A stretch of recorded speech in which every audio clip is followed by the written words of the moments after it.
Ever felt like your Daggerheart combats just don't hit? You prep the monsters, the dice are rolling, and the music's cued, and still the room feels flat.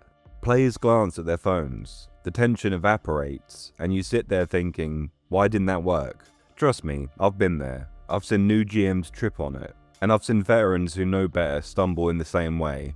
Most of the time, it isn't the system, it isn't the monster, it's 5 very fixable mistakes, and if you can avoid them, your combat won't just work, they'll sing. Mistake number 1. Treating fear like a gotcha mechanic. I once played with a GM who kept every fear point hidden behind the screen. We thought we were in control, we were laughing, trading blows, burning hope at just the right moments. Then out of nowhere he starts spending fear left, right and centre. The table went dead silent, but not the good cinematic silence. It was the betrayed silence. Players glanced around. Where did that come from? Were we ever supposed to have a chance? That's the problem with fear as a hidden mechanic. It doesn't build suspense, it builds resentment. So when I started running Daggerheart, I did the opposite. I slid the fear tokens right onto the table. At first, the players didn't care. Then the pile grew.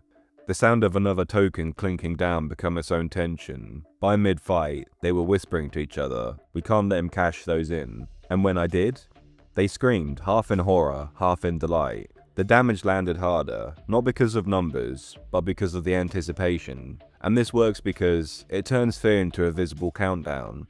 Players don't dread what they can't see, they dread what they watch creeping closer. It creates table-wide investment.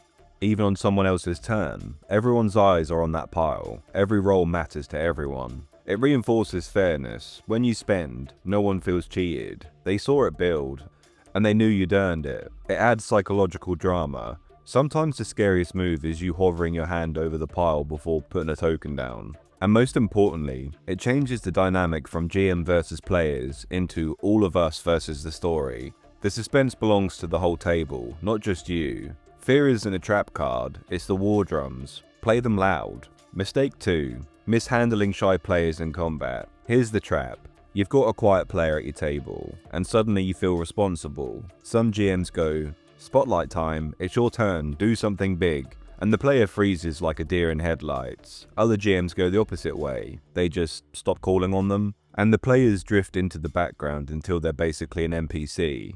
Both approaches miss the mark. I had a rogue like that once, brilliant role player, deadly build, but quiet in fights. If I pushed her into big cinematic moves, she recoiled. If I left her alone, she went invisible. Finally I tried something simple. I said, happy to watch this round or want to jump in? And suddenly her face lit up. Sometimes she said, I'll watch. Great, no pressure. But other times she said, I strike from the shadows. And when she chose that moment, it landed like a dagger. It wasn't about spotlight, it was about permission. And this works because it puts control back into their hands. You're not forcing or ignoring, you're offering. It validates quiet play as its own style. Some players just enjoy observing. That's not failure, that's preference. It builds trust. The players know you won't drag them into the spotlight against their will, so when they do speak up, they feel safe. It makes their moments hit harder. When a quiet player finally acts, the table leans in. It feels weighty, special. It balances pacing. Not every character needs a big swing every round. Letting quiet beats exist makes the loud ones feel louder. You don't need every player shouting every turn. You just need to keep the door open, so when they do walk through it, the room is ready. Mistake 3.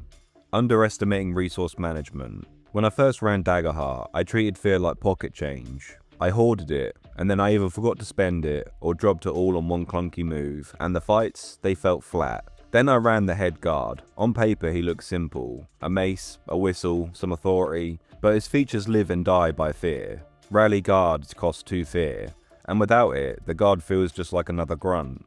But when I spent that fear, suddenly he pulled allies into the spotlight, the battlefield shifted, and the fight became a coordinated strike against a bar brawl. And then there's On My Signal. It's a countdown that ticks every time a PC attacks. If you forget it, the tension disappears. When you actually track it, when you let that slow drum beat build until the archers finally loose their arrows, it feels like a cinematic ambush.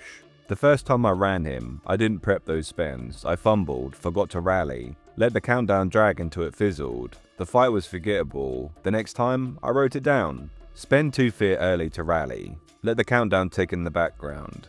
Spend fear again to reassert control. It gave the fight a rhythm, a shape. By the end, my players weren't just fighting one guy with a mace. They were fighting the guard, his men, and the inevitable rain of arrows that came down like a storm. And this worked because it forces you to think ahead. Without spending fear, the guard's abilities don't exist. It makes the battlefield feel alive. Allies pulled in, countdowns ticking, pressure mounting. It teaches players to pay attention. They start counting with you, bracing for the signal. It adds a layer of drama. Fear isn't just punishment, it's the guard's authority reshaping the fight. It gives combat an arc, opening push, mid-fight rally, climactic signal. That's not bookkeeping, that's storytelling. Ignore resources and the head guard is just another stat block. Use them right and he becomes the center of a cinematic set piece. Mistake 4. Overusing fear when players are already struggling. I once ran a boss fight where the players were already drowning. They were stressed, low on hope, bleeding resources, and I looked at my mountain of fear tokens and thought, perfect. Time to unleash hell. So I did, and what happened? They slumped. One player literally leaned back and said, guess we just die. The tension broke, not into excitement, but into resignation. That's the danger of overspending when the table's already struggling. Tension should feel like a tightrope, not a landslide. Later I tried something different. Same setup, players on the ropes, fear tokens piled high, but this time instead of blasting them with raw damage, I spent fear sideways. The ceiling cracked, the torches blew out, the villain's voice echoed through the chamber, promising they'd never leave alive. It didn't kill them, but it scared them, and suddenly they rallied. They burnt their last hope on a desperate push. When they won, they didn't feel cheated, they felt triumphant. And this works because it prevents the death spiral. You don't snowball an already losing fight into a pointless wipe. It turns fear into story tension. The scene escalates without crushing the players. It gives players room to fight back. Hopelessness kills engagement. Desperation fuels it. It makes climax memorable. The win matters because it looked impossible, but wasn't. And it shows you're not trying to win. As the GM, you're trying to pace the movie. Sometimes the scariest thing isn't more damage, it's the torch going out. Mistake 5. Running Daggerheart combat like tactical D&D. Old habits die hard. I've seen GMs run Daggerheart like a tactical wargame, measuring distances, arguing line of sight, counting squares that don't exist, and look, that's D&D turf. Daggerheart doesn't want to be that. I once saw a player shout, I leaped from the chandelier to strike the monster, and the GM stopped, frowned, and said, sorry, it's too far away. Can't be done. The entire table groaned. The cinematic moment died under a ruler that wasn't even there. Now when I run, I lean the other way. A guardian once said, I ripped the banner from the wall and whipped the ogre's legs. Did I reach? Did I look up improvised weapon stats? No. I said, yes, roll it. And when the ogre toppled, the table roared like a theatre crowd. That's the difference. In Daggerheart, combat isn't a grid puzzle, it's a story.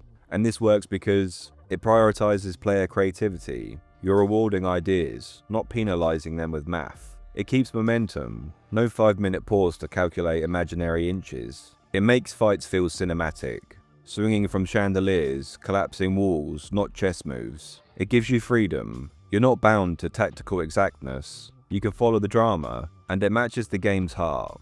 Daggerheart is about narrative tension. Combat is just another stage for it. Stop measuring, start directing. Daggerheart combat isn't about tricks behind the screen, or perfect tactical balance. It's about building visible tension, respecting how players engage, and spending your resources like a conductor guiding the score. Keep fear on the table, respect your quiet players, treat tokens as fuel, not clutter. Don't crush them when they're down. And for the love of the dice, stop running this like D&D with extra steps. Because when you do all this, you stop running a fight and start running a scene. Now tell me, which of these mistakes have you seen, or made? Drop your biggest Daggerheart combat challenge in the comments, and I'll help you troubleshoot it. And remember, if you don't comment, I'm spending 10 fear on you. Don't test me. Stay spicy, adventurers.